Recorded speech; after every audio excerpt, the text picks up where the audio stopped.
Good evening. My name is Arthur Wolk. I live in Gladwin, and I have some questions about the bond program. First of all, on your website, there is some discussion about the budgets, that amount which was projected as income and that amount which was projected as expenses. And it turns out, as we pointed out before, that they have been understated dramatically, and there have been surpluses dramatically. If you go to page 4 of the, I'll call it a prospectus for the bonds, I'm sorry, table 4, you will find that there is no reference whatsoever to the significant surpluses that were obtained during each of the tax increases for the years in question. And therefore, that document is false. Now, the reason I bring it up to you is this is a Securities and Exchange Commission type document. If you don't put truthful information in that document, you expose the district to civil and criminal penalties. So therefore, I urge you and council to amend this document to show the amounts by which the tax increases have demonstrated surpluses, significant surpluses by our calculations, over $40 million during the period. Otherwise, it is a misleading document because it seems to show that the school district has not obtained surpluses during each of those years, when in fact it has. The second question I have is, why aren't these bonds being first offered to Lower Merion residents, the people who are paying the taxes here? If these bonds are so great, and they are, the grade is terrific, why aren't they being offered to us first? Why can't we buy them? I mean, after all, we're paying the taxes that are going to retire these bonds. Why aren't they offered to us? They haven't been. The other thing is, there's no mention anywhere of what are the costs the district is incurring for floating this bond issue with this particular group of people. What competition was there for bidding on the costs associated with floating this issue? If these bonds had been offered first to Lower Merion residents, for example, you would have had virtually no costs. How much commission is being charged by PNC Bank? How much are you paying? What are you going to get net from the sale of these bonds? None of these questions have been answered, and I think they're important questions for a board of directors to ask, so you make sure that you're getting the maximum return for this very critical and long-term financing arrangement. Thank you. Thank you. Next speaker. Mr. Gleason. Good evening, I'm Stephen Gleason from Rosemont. Tonight we're considering the bonds as well as some other proposals for continued expenditures. Currently, the budget that's before the board, if approved, the district will be paying $31,000 per year per student next year, which is more by far than any other district in Pennsylvania, and in fact 55.8% more than Tredyffrin Easttown, which has surpassed Lower Merion in nearly every statistical measure of educational excellence. A district spokesman recently told the Mainline Times that the board prefers to engage in, quote, constructive, meaningful dialogue around the preliminary budget, end quote. Yet your own agenda states that, quote, it is the policy of the board not to engage in dialogue with or respond to questions from the audience during the meeting, end quote. So which one is it? Do you want constructive dialogue or not? Will you answer questions from the public or not? The choices are yours. In hopes that you will choose to dialogue with the community, here are a few suggestions for this year's budget. Reduce and return to the taxpayers the $55 million in restricted and unrestricted funds that you are holding. These funds are supposedly earmarked for future pension obligations and capital improvements, but you seek exceptions from Act 1 every single year for pension obligations, and your own website states that all of the 10 schools have already been renovated.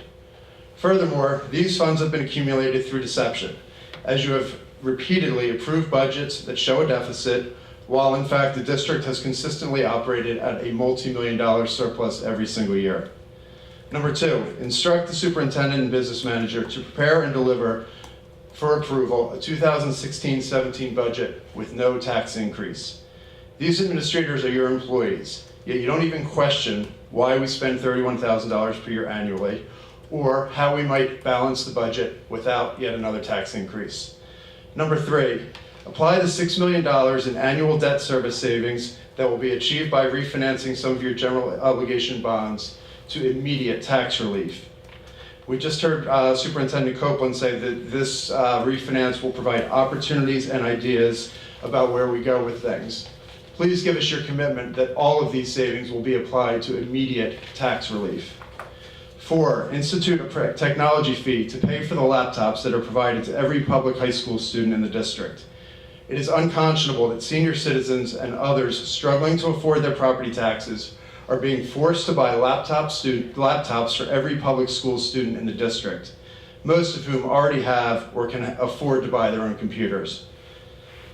Finally, eliminate the late bus service, which is provided 2 times per day for students in the public and high school and middle schools, in violation of the Pennsylvania School Code, which requires identical, that's the exact word in the code, identical bus service for public and non-public students.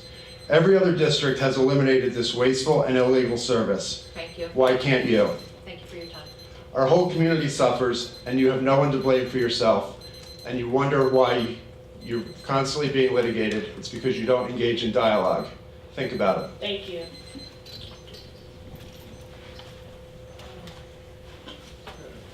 Were there any general answers that Rick, you had about the bond situation, or Mr. Willard?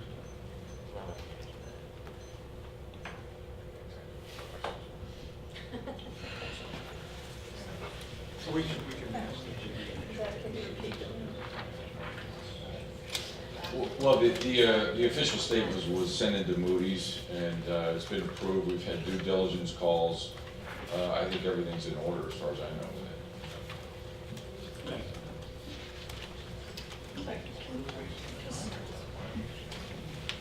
There was a question about offering them to private citizens. Is that something that a school district would typically do?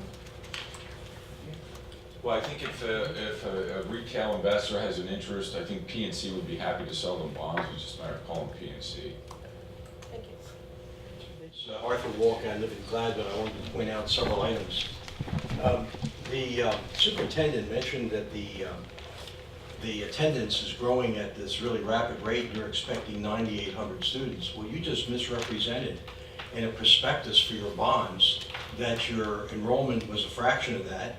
Not only that, you said your enrollment, if you take a look at your own numbers, your enrollment goes down as of 2020. It's not up.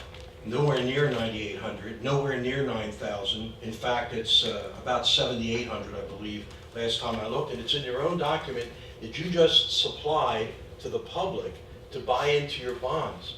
I'm trying to explain to you, you cannot do that on such a document without incurring a gigantic potential risk for the school district and their financing. It's very critical that those documents be accurate, and it's unfair to the public to inflate these attendance numbers when your own documents, your own publications, your own legal documents say otherwise. I'm very concerned and upset about this independent contractor agreement where you're agreeing to pay 3 people $4,000 a day. I don't know anybody in this room who makes $4,000 a day. But I can't understand that with a budget as large as yours, you don't have the in-house capability to do anything that you're spending $4,000 a day or $75,000 total for 3 people to do. If you don't, you can hire it. But to spend that kind of money is an outrage as a taxpayer. The other item I'd like to point out is I didn't know that kids were allowed to use their cell phones in school. It's been a long time since I've been in school. But I'd like to know, and of course I know I don't get an answer tonight, is whether or not there was any competition for that contract for $35,000 to increase cell phone coverage within a building. Because that sounds like a heck of a lot of money to me. And I think you ought to be looking at it. And the last thing I'd like to point out to you actually is 2 things. I also note that your sponsorships for special programs, you've only gotten $5,000. Why aren't you out there to the businesses in Lower Merion who depend on the students who graduate from these schools, who you say are so well educated, to contribute some money for special programs? more than $5,000. You could finance all of your special programs privately instead of imposing them on the taxpayers. And lastly, I'd like to point out something about bonds, because it's obvious to me you are unfamiliar with bonds. Your 5% bond generated about a 3.5% return to the people who bought them. Nobody bought a bond that paid 5%, except those guys who left town because they had such a great deal going.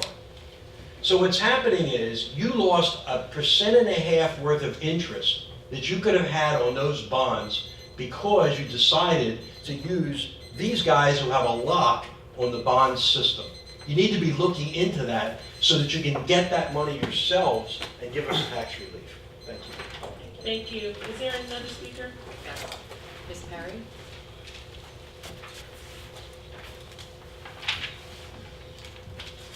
Excuse me, good evening. My name is Janet Perry and I'm from Ardmore.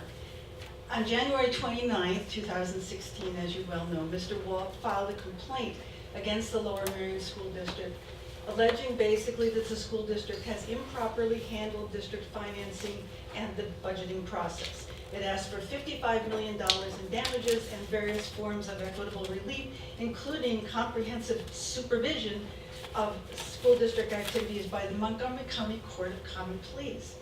It is styled as a class action to include all Lower Merion taxpayers as plaintiffs in the action. I am a Lower Merion taxpayer.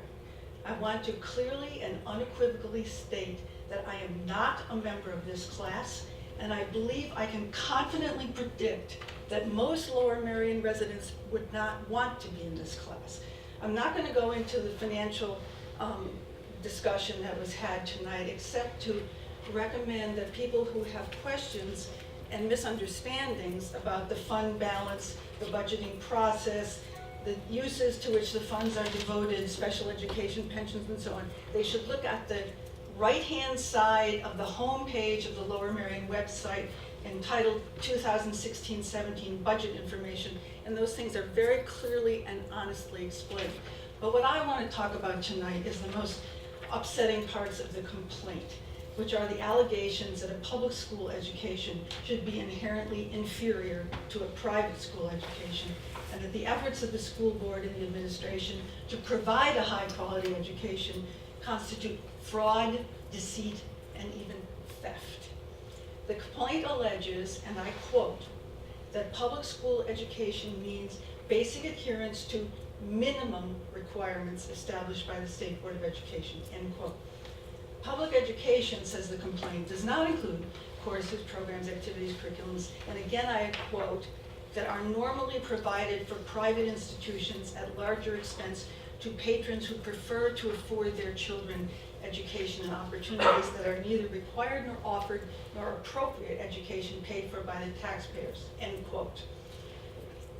Since I only have a minute left, I just want to say that the seminal United States Supreme Court case of Brown versus Board of Education stated why taxpayers pay for public education. This is a quote from Brown versus Board of Ed.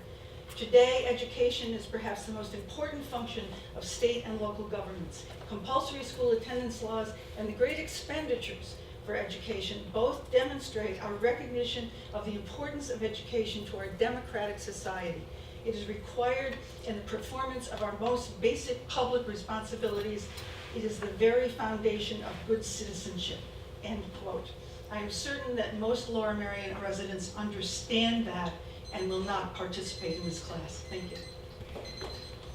Thank you. Is there another speaker? Yes, there it is. And I'm sorry, I can't understand his last name. Begins with a B. There you go. I apologize. My name is Charles Berukowitz. I'm actually from the office of State Senator Dalen Leach. He's been asking me to come here tonight just to say hello to the board and to staff, and just to say that I'm here to answer any questions on behalf of the senator, and anything that the senator can assist with anytime. Feel free to use me as a resource for his office. I'm relatively new to his office, been there about a year, but I've recently been put into the role of Director of Constituent Services. So anything related to constituent services or legislative needs, you can let me know, or anytime you can contact our office with any questions. Thank you so much. Thank you. Mr. Roundies?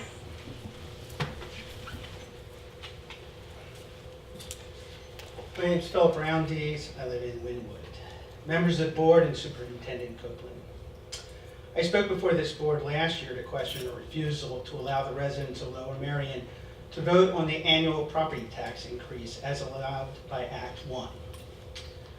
You did as you always do, requested a waiver, raised their taxes at a rate higher than inflation, and denied us a referendum. You were elected to represent all of us, not only the households that have children attending Lower Merion schools. Many residents living on retirement income and savings have suffered from almost zero interest rates for the last 7 years. But this school board shows not the slightest concern for the township's oldest residents. Despite your own estimate that the increase in enrollment will conclude in 5 years, this board intends to go on a spending spree for construction when it could consider a temporary increase in class size, which would spare us tens of millions of dollars in tax increases. Sadly, no longer are we a community based on shared memories and cultural legacies. We now have residents who mistakenly believe that high property taxes correlate to higher property values and choose to ignore the subterfuge and misdeeds surrounding the school budget. These are the same people who, in the pursuit of prosperity, see each new vinyl-clad townhouse built in the township as progress. This is the attitude of transients without any sense of place or continuity. Their vision for Lower Merion ensures that the class of 2016 will never afford a home here. Late night meetings and a lack of live broadcasts only contribute to the impression that you're disinterested and unconcerned with our opinions. The last election only reinforced that bad attitude. Half of the board was reelected against a feckless opposition in an election with a 25% voter turnout. You interpret the results as a mandate to do as you please, to give their superintendent whatever he wants, another tax increase, even though the school district has accumulated cash reserve of over $55 million. This school board has replaced its traditional civic virtues of thrift, modesty, and self-restraint with extravagance, arrogance, and self-indulgence. The people of Lower Merion were resigned to despair when one man stepped forward when no one else would, armed only with the law on his side. In response to Arthur Wolk's class action lawsuit, the school district said, quote, "It is offensive to the students and families of the district." Not one word acknowledging that all the residents are obligated to pay for the schools. When confronted with resistance, this statement reveals the Lower Merion School District in all its petulance and self-righteousness. Members of the board, you can fight the residents of Lower Merion in court, or you can submit this tax increase to a referendum in April as a gesture of reconciliation. We will accept the results. Do it if you are so confident that the people are on your side.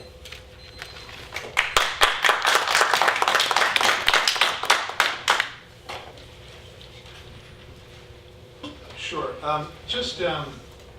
Our current enrollment, in-district enrollment is about 8,340 students. The figures that I raised, the 9,000 going up in the next 5 years, and that was given to us by the Montgomery County Planning Board.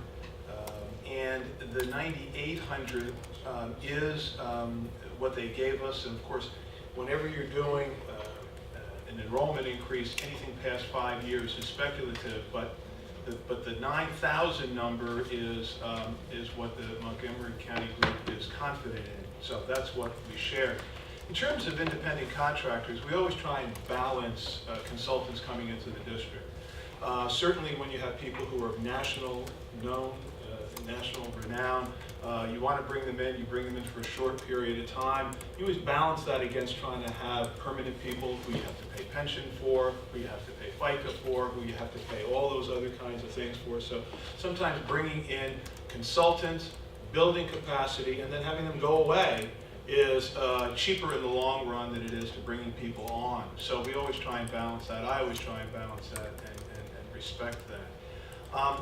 The last thing I'd like to suggest is that the actual business meeting is a business meeting, and much of the work of this board is done in committees. I know because I spend hours with these folks, and they spend hours going over information. Those committee meetings are held throughout the day, some in the evening, and I would really encourage the community to come out to those. That's where you can really have a conversation and engagement, question and answers, and there's a lot of that, and I think that's to the good of the Lower Merion Board. I just thought I'd mention it. Just to highlight a committee meeting on Thursday night, we're having the communications and stakeholder engagement committee meeting, and actually an agenda item is exploring how we can partner and do more development to potentially fund extra activities here at the district, and also engage the community more in the schools and vice versa. We've recently successfully connected some of our clubs with outside resources potentially and sponsors who can support them, like Boeing, which runs a massive program to support robotics teams throughout the country, including here. So we are really trying to think more strategically about how we can do that. So if that's an interest of yours, I welcome anyone here to join us Thursday night and get in that conversation as well.